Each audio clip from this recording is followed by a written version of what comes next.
parle d'une législation qui doit continuer dans la suite et dans les années et dans la vie de l'État d'Israël. Les lois fondamentales, personnellement, et même sans l'avis de Mme Chayout, je pense qu'elles doivent être, quel que soit le gouvernement, un gouvernement de gauche au pouvoir ou un gouvernement de droite, je pense qu'elles doivent reposer sur un consensus de la population. Toute la réforme judiciaire de M. Yariv Levin, c'était le contraire. Nous sommes avec notre ami le professeur Ilan Grel-Samer. Ilan, bonjour, Boker Tov. Bonjour Daniel. Professeur à l'université, professeur de sciences politiques à l'université de Bar-Ilan. Et avec vous, je voudrais aussi avoir votre appréciation sur ce verdict de la Cour suprême qui a été rendu public hier. D'abord, je vais vous poser la même question que j'ai posée à Maître Pierre Lursa, qui est plutôt du côté de l'échiquier, du côté nationaliste de l'échiquier politique israélien. Est-ce que le timing était approprié? Est-ce qu'il était opportun de publier un tel verdict aujourd'hui en temps de guerre, alors que les soldats combattent côte à côte des gens de gauche, de droite, laïcs, religieux dans la bande de Gaza?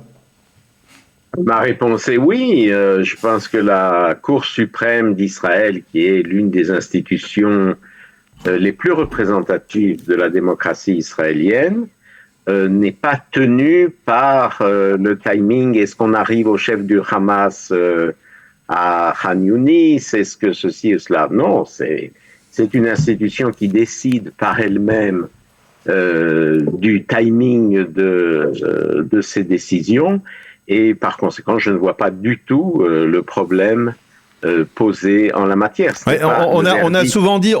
Juste un mot, Daniel.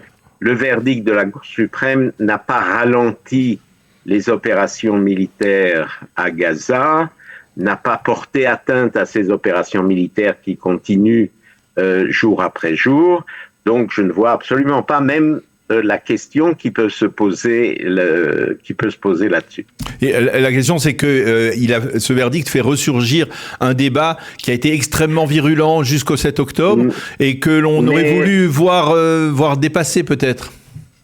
Non, je ne pense pas. Je pense qu'il ne fait rien ressurgir du tout. C'est ce gouvernement exécrable que nous avons actuellement, la coalition actuelle, qui n'a cessé depuis sa mise en place l'an dernier de créer ce fossé dans la population avec sa soi-disant réforme judiciaire, et qui a divisé, et en jetant une population contre l'autre.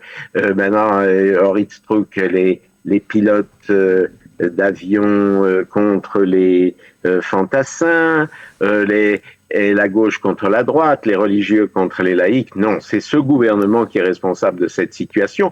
Et une fois pour toutes, il faut le dire, il y a une situation très grave actuellement en Israël, une des situations les plus graves depuis la création de l'État d'Israël, et c'est ce gouvernement, cette coalition, qui en est responsable totalement et entièrement. Et par conséquent, je ne vois pas du tout ressurgir ou pas ressurgir. J'espère qu'après cette guerre-là, ce gouvernement, qui est légitime et qui est en place, arrêtera de faire ce qu'il a fait au moment de la réforme judiciaire. Il n'y aura plus à ce moment-là où se battre ou de quoi se battre, et c'est ce qui est important. Alors, je voudrais revenir aussi avec vous sur le contenu de ce verdict, parce qu'il est important. Oui. Il y a 12 juges sur 15 qui ont estimé que la Cour suprême avait le pouvoir pour invalider une loi fondamentale sur le principe. Et c'est une question qui fait largement débat, puisque même à l'époque et même récemment, l'ancien président, le mythique président de la Cour suprême, Aaron Barak, lui-même avait dit qu'il ne fallait pas casser des lois fondamentales. Qu'est-ce qui a fait changer, on va dire, la Cour suprême, et qui a poussé 12 juges sur 15 à statuer sur ce pouvoir qu'elle n'a jamais endossé jusqu'à présent? C'est comme toutes les avancées juridiques dans un sens ou dans un autre. Il y avait dans ce jugement et dans cette question qui a été posée à la Cour suprême deux questions, en fait. Une de fond, est-ce que la Cour suprême a ou non le droit de casser des lois organiques, des lois fondamentales?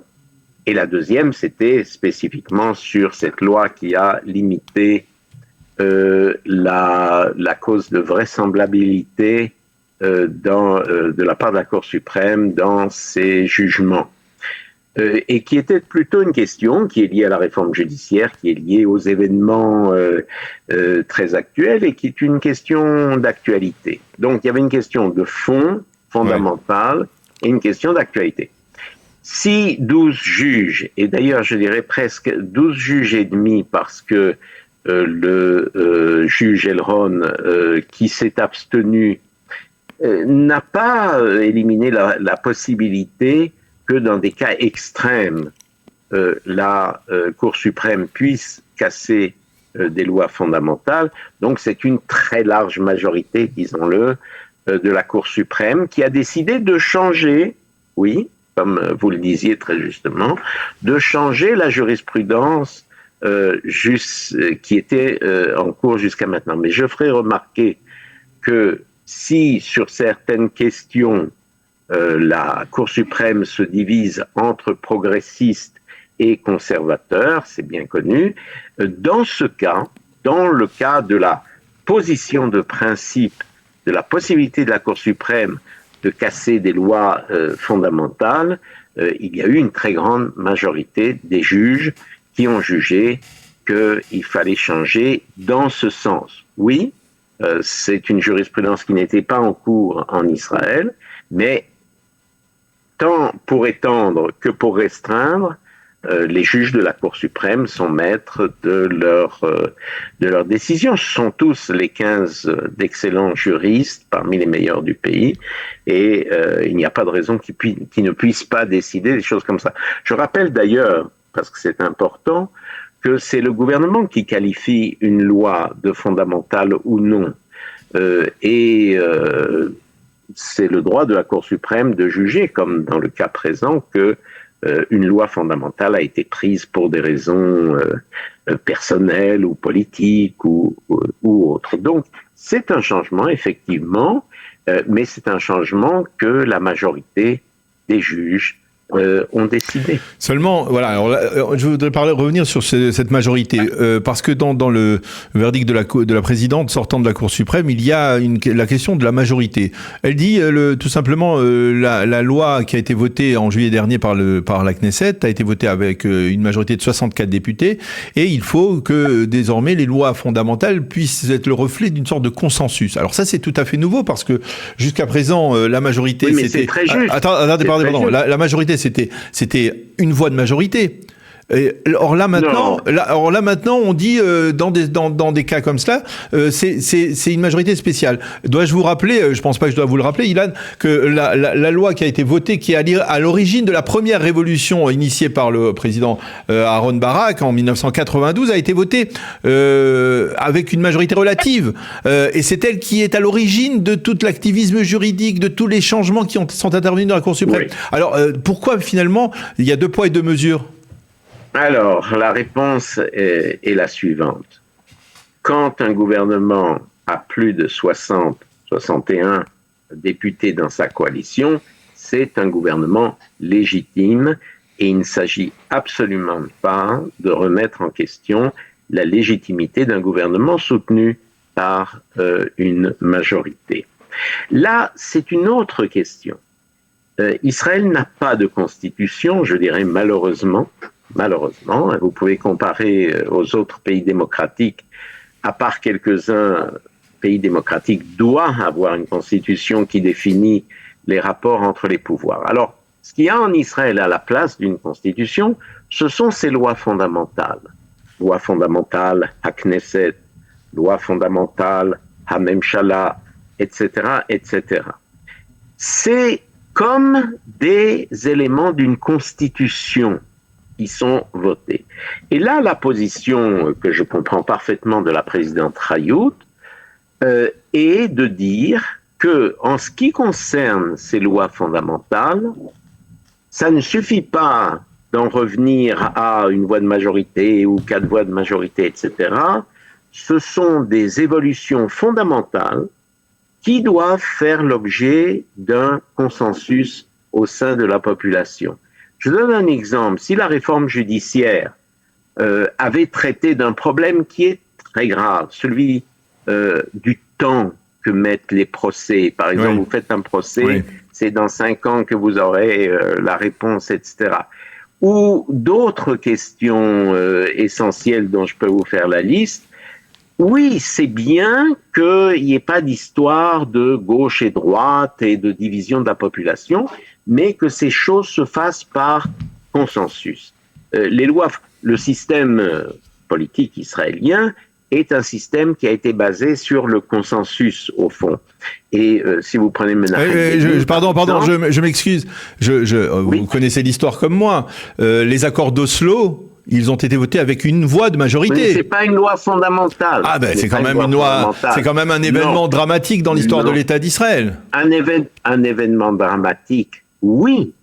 Et si vous me posez la question, un gouvernement, l'actuel ou un autre, peut prendre des décisions dramatiques, comme, regardez par exemple, d'arrêter les combats pour laisser la possibilité d'un deal sur les otages, ou ne pas les arrêter parce que c'est fondamental de gagner cette guerre, etc.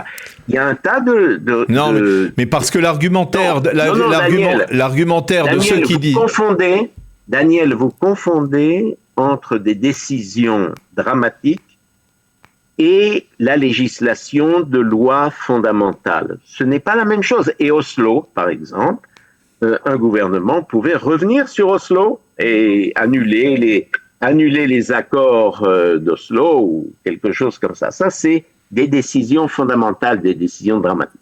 Là, on parle d'une législation qui doit continuer dans la suite et dans les années et dans la vie de l'État d'Israël. Les lois fondamentales, personnellement, et même sans l'avis de Mme Chayout, je pense qu'elles doivent être, quel que soit le gouvernement, un gouvernement de gauche au pouvoir ou un gouvernement de droite, je pense qu'elles doivent reposer sur un consensus de la population. Toute la réforme judiciaire de M. Yariv Levin, c'était le contraire. Elle ne reposait sur aucun consensus au sein de la population. Et c'est pour ça que c'est parfait qu'elle ait disparu de notre vie et de leur vie. Alors je vais vous poser une question de politique fiction un peu, parce que en reprenant la décision des 8 juges d'invalider donc cette loi sur la raisonnabilité face aux 7 juges qui ont dit que cette loi était elle-même raisonnable, c'est-à-dire qu'elle n'était pas anticonstitutionnelle, on va dire.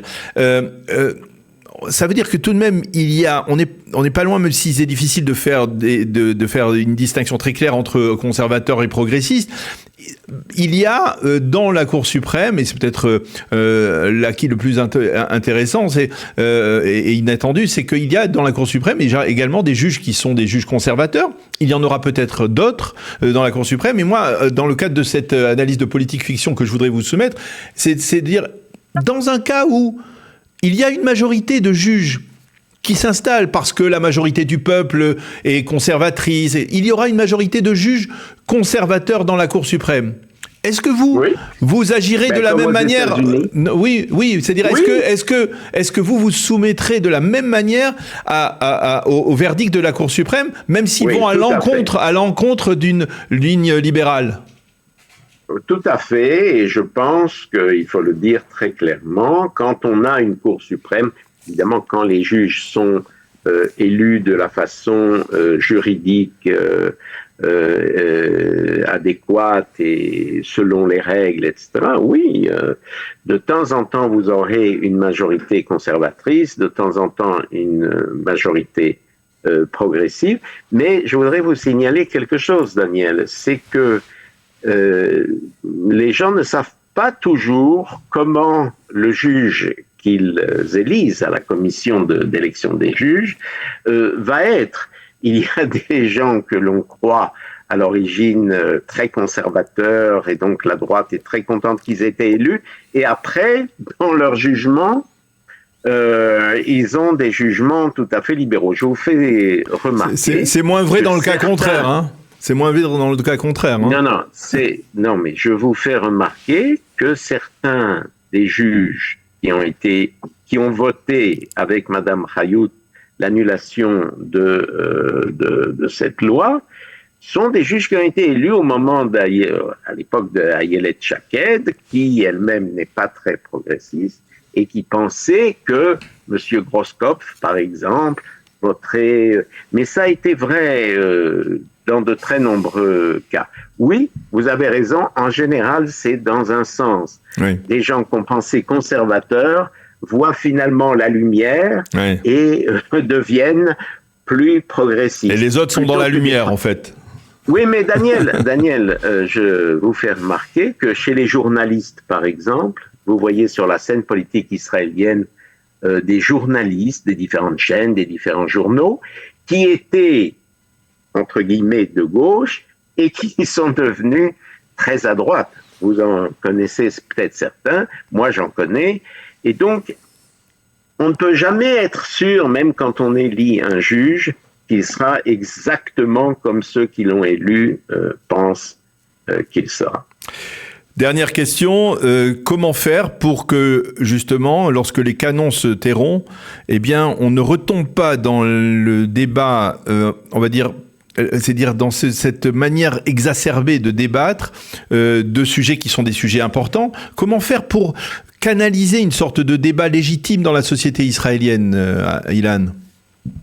Je pense que la première chose est de se débarrasser du gouvernement actuel, qu'il y ait des nouvelles élections et que cette majorité de 64 députés actuels, qui est tout à fait légitime actuellement, disparaisse dans des élections à venir. Pourquoi ? Et pourquoi c'est ma réponse ? Parce que vous trouvez là un certain nombre de personnalités comme Yariv Levin, comme Rothman, comme Gottlieb, comme et c'est sans fin, qui n'ont cessé de dresser un côté de la population contre l'autre. C'est tout ce qu'ils ont fait. Si vous demandez qu'est-ce qu'ils ont fait à la Knesset de bien et d'intéressant et d'important pour le bien-être de la population, zéro. Mais tous les jours, ils ont lancé ce poison de la division. Et donc, pour que ça aille mieux, je ne dis pas du tout, Daniel, qu'il y ait un gouvernement de gauche. Non, pas du tout. Mais je dis qu'il faut qu'il y ait d'autres gens et des gens qui regardent le bien de la population et non comme le Premier ministre actuel, purement et simplement son intérêt personnel. Eh bien, professeur Ilan Grell-Samer, merci beaucoup d'avoir accepté de commenter ce matin donc ce verdict de la Cour suprême. Merci d'avoir été avec nous ce matin. Bonne journée, à bientôt. Shalom, shalom. Bonne journée.